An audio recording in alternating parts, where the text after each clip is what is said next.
বন্ধুরা, আজকের আমার ভিডিওর বিষয়বস্তু হলো বর্ষার শুরুতে অ্যালামন্ডা গাছের পরিচর্যা। যদি তোমাদের বাগানের অ্যালামন্ডা বা অলকানন্দা গাছে এখনো পর্যন্ত ফুল না আসে, যদি গাছের পাতাগুলো হলুদ হয়ে ঝরে পড়ে, অথবা যদি গাছে কুঁড়ি আসার পর সেই কুঁড়িগুলো কালো হয়ে শুকিয়ে ঝরে যায়, তাহলে আজকের এই ভিডিওটা কিন্তু সম্পূর্ণ তোমাদের জন্য। কারণ আজকের এই ভিডিওতে A to Z care tips থাকছে। অ্যালামন্ডা গাছে সম্পূর্ণ বর্ষায় কোন কোন পরিচর্যা করলে প্রচুর পরিমাণে ফুল ফুটবে, গাছের পাতা আর হলুদ হয়ে ঝরে যাবে না, গাছের একটাও কুঁড়ি কালো হয়ে শুকিয়ে ঝরে যাবে না। জুলাই মাসের শুরুতে কোন খাবার আমাদের অ্যালামন্ডা বা অলকানন্দা গাছে প্রয়োগ করতে হবে, কোন খাবার প্রয়োগ করলে গাছে অগণিত কুঁড়ি আসবে, সমস্ত কিছু জানতে হলে আজকের এই ভিডিওটা কিন্তু সম্পূর্ণ মনোযোগ দিয়ে দেখতে হবে।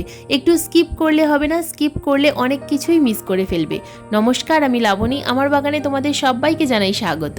বন্ধুরা, অ্যালামন্ডা বা অলকানন্দা হলো আমাদের বাগানের পার্মানেন্ট একটি ফুলের গাছ, যে গাছে সারা বছর প্রচুর পরিমাণে ফুল ফোটে। শুধুমাত্র অতিরিক্ত ঠান্ডায় এই গাছে ফুল আসে না।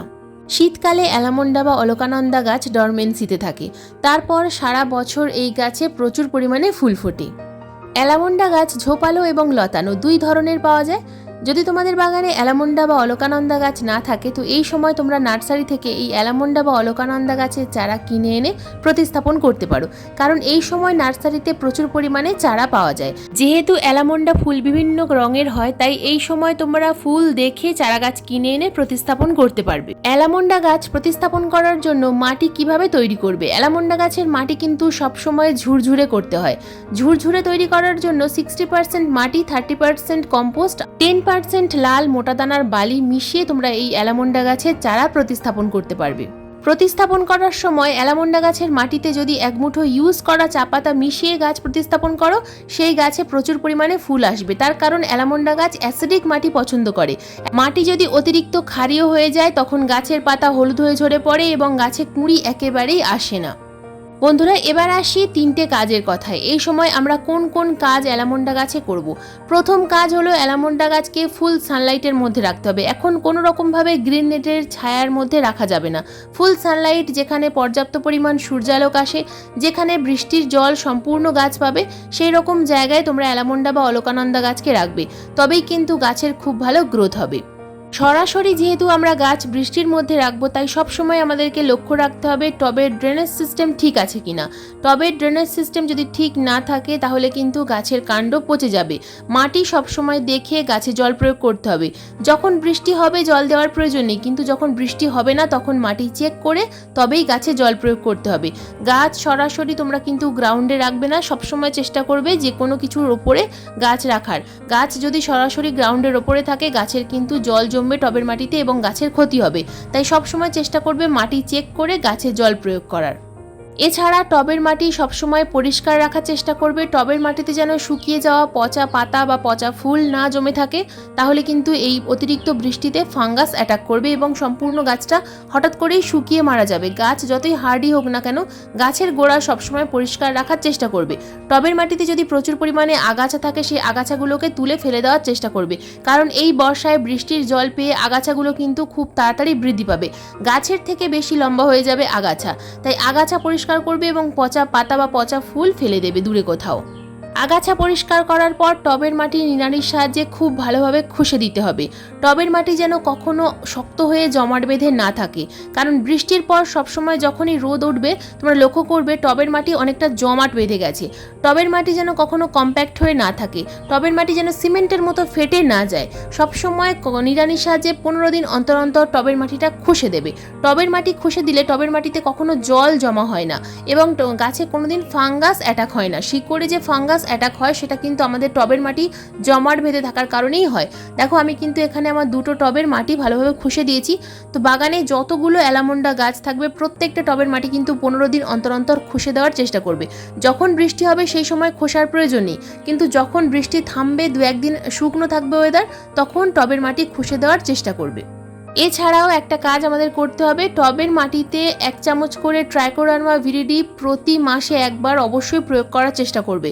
যদি ট্রাইকোডার্মা ভিরিডি প্রয়োগ করো, সেক্ষেত্রে কিন্তু কোনো রকম কোনো রাসায়নিক খাবার অন্তত 15 দিন প্রয়োগ করতে পারবে না। বন্ধুরা এরপর 2 নম্বর কাজ যেটা আমরা করব, এই সময় আমাদের বাগানের অ্যালামন্ডা গাছগুলো অনেক লম্বা লম্বা হয়ে যায়। বৃষ্টির জল পেয়ে গাছের খুব তাড়াতাড়ি বৃদ্ধি হয়। তো তাই বলে কি আমরা গাছের ডালপালা প্রুনিং করব? একেবারেই নয়। কারণ এখন যদি আমরা গাছের ডাল প্রুনিং করি তাহলে সেই গাছে ফুল আসতে অনেক সময় লেগে যাবে। এটাই কিন্তু অ্যালামন্ডা গাছে ফুল আসার আদর্শ সময়। আমার বাগানের অ্যালামন্ডা গাছে কিন্তু গ্রীষ্মকাল থেকেই ফুল ফুটছে। তোমাদের গাছে যদি এখনো পর্যন্ত ফুল না আসে সেক্ষেত্রে তোমরা কিন্তু এখন এই মুহূর্তে প্রুনিং করতে যাবে না। প্রুনিং করার সময় কিন্তু পেরিয়ে গেছে। এখন যদি প্রুনিং করো গাছে ফুল আসতে কিন্তু অনেকটা সময় লাগবে। যদি মনে করো যে প্রুনিং করব, গাছে ফুল আমরা দেরিতে নেব, তাহলে তোমরা অবশ্যই প্রুনিং করতে পারো। এই সময় যে কাজটা আমাদের অবশ্যই করতে হবে সেটা হলো গাছের শুকিয়ে যাওয়া ডালপালাকে কেটে ফেলতে হবে। কারণ অতিরিক্ত গরমে গাছের অনেক ডাল কিন্তু শুকিয়ে যায়। তো সেই শুকিয়ে যাওয়া ডালগুলোকে কাটারের সাহায্যে খুব ভালোভাবে কেটে পরিষ্কার করে দিতে হবে। গাছের মধ্যে যেন কোনো রকম কোনো ডাইব্যাক ডাল না থাকে, কারণ একটা ডাইব্যাক ডাল থাকলে অন্য ডালেও ডাইব্যাক লেগে যেতে পারে। তাই সবসময় গাছ পরিষ্কার রাখার চেষ্টা করবে। বা 3 নম্বর কাজ, খাবার প্রয়োগ।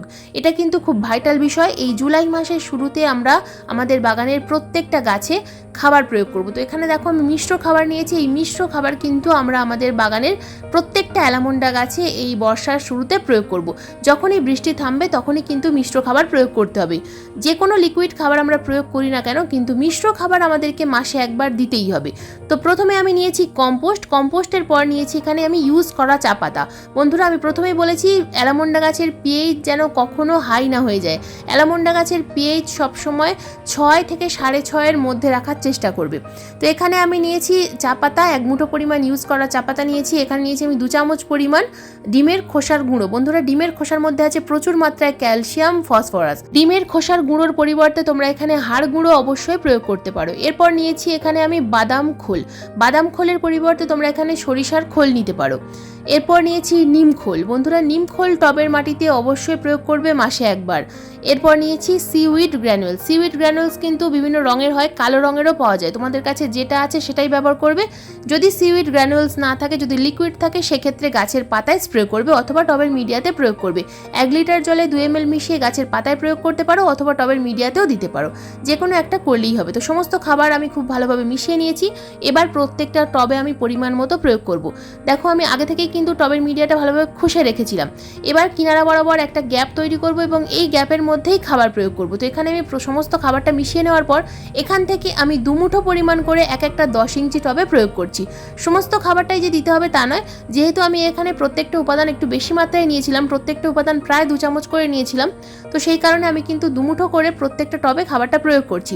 তো বাগানে যতগুলো অ্যালামন্ডা গাছ থাকবে প্রত্যেকটা গাছে কিন্তু এই খাবারটা আমরা মাসে একবার প্রয়োগ করব। জুলাই মাসের শুরুতে অথবা জুন মাসের শেষে এই ভিডিওটা দেখার পরেই কিন্তু তোমরা তোমাদের বাগানের অ্যালামন্ডা গাছগুলোতে খাবার প্রয়োগ করবে। মাটি সামান্য শুকনো থাকলেই এই খাবারটা কিন্তু প্রয়োগ করা যাবে। মাটি অতিরিক্ত ভেজা অবস্থায় গাছে খাবার প্রয়োগ করবে না। তো এই খাবার প্রয়োগ করার পর দিয়ে দেবো ভরপুর মাত্রায় জল। টবের মাটি, যেহেতু আমার টবের মাটি শুকনো ছিল তাই আমি ভরপুর মাত্রায় জল দিয়ে দিচ্ছি। যদি তোমাদের টবের মাটি হালকা ভেজা থাকে, যদি মনে হয় যে নিচের দিকের মাটি ভেজা আছে, তাহলে সামান্য পরিমাণ জল প্রয়োগ করবে শুধুমাত্র খাবার ভেজানোর জন্য। তো এই খাবার প্রয়োগ করার ঠিক 10 দিন পর আমরা গাছে দেব পেঁয়াজের খোসা ভেজানো জল। পেঁয়াজের খোসা অথবা কলার খোসা দুটোর মধ্যে যে কোনো একটা ভিজিয়ে রাখবে 2 থেকে 3 দিন। তারপর তোমরা সেই সমপরিমাণ পেঁয়াজের খোসা ভেজানো বা কলার খোসা ভেজানো জলের সাথে সাধারণ জল মিশিয়ে গাছের মাটিতে প্রয়োজন মতো প্রয়োগ করবে। বন্ধুরা এই সমস্ত খাবার প্রয়োগ করার পাশাপাশি গাছের পাতায় আমরা একটা খাবার স্প্রে করব। তো এটা নিশ্চয়ই কি তোমরা বুঝতে পারছো, এটা হলো ফিটকিরি। ফিটকিরির মধ্যে আছে প্রচুর মাত্রায় পটাশিয়াম। তাছাড়া ফিটকিরি মিশ্রিত জল আমরা গাছে প্রয়োগ করলে গাছে কোনো রকম কোনো পোকামাকড়ের আক্রমণ হয় না। তো এখানে আমি একটা ছোট্ট টুকরো নিয়েছি ফিটকিরি। তো এই ছোট্ট ডেলাটা আমি 1 লিটার জলের মধ্যে ভিজিয়ে রেখে দেব অন্তত 5 থেকে 10 মিনিটের জন্য। তারপর ডালাটাকে আমরা তুলে নেব এবং এই 1 লিটার লিকুইড জল, এই যে ফিটকিরি মিশ্রিত জল, এটা আমরা স্প্রেয়ার বটলের মধ্যে ভরে নেব এবং গাছে স্প্রে করব। বাগানের প্রত্যেকটা অ্যালামন্ডা গাছে স্প্রে করব। যে গাছে এখনও কুঁড়ি আসেনি বা কুঁড়ি এসে গেছে প্রত্যেকটা গাছে এই ফিটকিরি মিশ্রিত জল আমরা স্প্রে করব। 10 দিন অন্তর অন্তর। গাছে এটা স্প্রে করলে তোমরা নিজেরাই দেখতে পাবে গাছের মধ্যে কিন্তু কোনো রকম কোনো পোকামাকড়ও নেই, আবার গাছে প্রচুর পরিমাণে কুঁড়িও আসছে। এই ফিটকিরি মিশ্রিত জল আমরা টবের মাটিতেও কিন্তু প্রয়োগ করতে পারি। অনেক সময় টবের মাটিতে প্রচুর পরিমাণে পোকামাকড়ের আক্রমণ হয়, তাই এই ফিটকিরি মিশ্রিত জল আমরা যখন গাছে স্প্রে করব সেটা যদি টবের মিডিয়াতেও দাও কোনো সমস্যা হবে না। তো দেখো এখানে দেখো প্রচুর পরিমাণে কিন্তু মিলিবাগের আক্রমণ হয়েছে, তো এখানে আমি কিন্তু এই ফিটকিরি মিশ্রিত জল প্রয়োগ করছি। বন্ধুরা, যেভাবে পরিচর্যা দেখালাম এভাবে যদি তোমরা মাসে একবার মিশ্র জৈব খাবার প্রয়োগ করো এবং মাসে 3 বার পেঁয়াজের খোসা ভেজানো জল প্রয়োগ করো, আর ফিটকিরি মিশ্রিত জল 15 দিন অন্তর অন্তর 2 বার বা 10 দিন অন্তর অন্তর 3 বার যদি স্প্রে করতে পারো, অ্যালামন্ডা গাছে 100% প্রচুর পরিমাণে ফুল আসবে। তো এই পরিচর্যা তোমরা করে দেখো, তোমরা কিন্তু খুব ভালো রেজাল্ট পাবে। তো বন্ধুরা, এই ছিল আজকের আমার অ্যালামন্ডা গাছের পরিচর্যার ভিডিও। আজকের এই ভিডিও তোমাদের কেমন লাগলো অবশ্যই কমেন্ট করে জানাবে। যদি আজকের এই ভিডিও তোমাদের ভালো লেগে থাকে তো প্লিজ একটা লাইক করো, শেয়ার করো, হাইপ করো। চ্যানেলে নতুন বন্ধু হয়ে থাকলে চ্যানেলটাকে সাবস্ক্রাইব করে পাশের বেল আইকনটা প্রেস করে রেখো এরকম নিত্য নতুন বাগান সংক্রান্ত ভিডিও দেখার জন্য। কারণ এরকম নিত্য নতুন বাগান সংক্রান্ত ভিডিও আমি প্রতিদিন ঠিক সন্ধ্যা 6টার সময় আপলোড করি। ভিডিও আপলোড করার সঙ্গে সঙ্গে যখনই ভিডিও লাইভ হবে তোমাদের মোবাইল স্ক্রিনে অথবা কম্পিউটার স্ক্রিনে ভিডিও নোটিফিকেশন পৌঁছে যাবে। ভিডিও দেখার পর যদি ভিডিও ভালো লাগে সকল বাগানপ্রেমী বন্ধুদের কাছে ভিডিওটা শেয়ার করারও অনুরোধ রইল। বন্ধুরা, একটা লাইক, একটা শেয়ার এবং সাবস্ক্রাইব পরবর্তী ভিডিও বানানোর অনুপ্রেরণা দেয়। আজকের এই ভিডিওটা সম্পূর্ণ মনোযোগ দিয়ে দেখার জন্য তোমাদের সবাইকে জানাই অসংখ্য অসংখ্য ধন্যবাদ।